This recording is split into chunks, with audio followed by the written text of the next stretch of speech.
ইরানের সঙ্গে একটি অর্থবহ চুক্তি চান বলে জানিয়েছেন মার্কিন প্রেসিডেন্ট ডোনাল্ড ট্রাম্প। তবে সময় 2 সপ্তাহেরও কম। এর মধ্যে ব্যর্থ হলে সামনে ভয়াবহ বিপদ অপেক্ষা করছে ইরানের, সে বার্তাও দেন তিনি।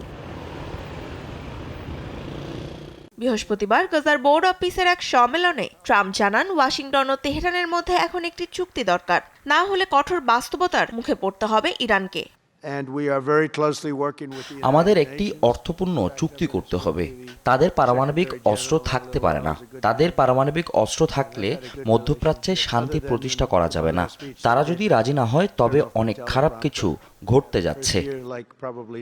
সেই সঙ্গে ইরানের সঙ্গে কি ঘটতে যাচ্ছে আগামী 10 দিনের মধ্যেই বিশ্ব দেখতে পাবে বলেও মন্তব্য করেন তিনি।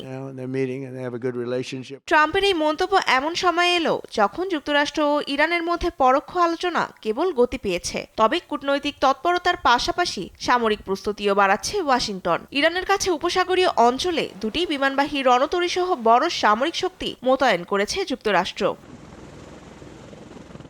এদিকে ট্রাম্পের এমন হুমকিতে পাল্টা প্রতিক্রিয়া জানিয়েছেন ইরানের সর্বোচ্চ নেতা আয়াতুল্লাহ আলী খামেনি। সামাজিক মাধ্যমে মার্কিন যুদ্ধজাহাজকে সাগরের তলদেশে মিশিয়ে ফেলার হুমকি দেন তিনি। তার এমন মন্তব্য দেশ দুটির উত্তেজনাকে আরও স্পষ্ট করে তুলেছে। তনিমা ইসলাম, নিউজ ডেস্ক, দেশ টিভি।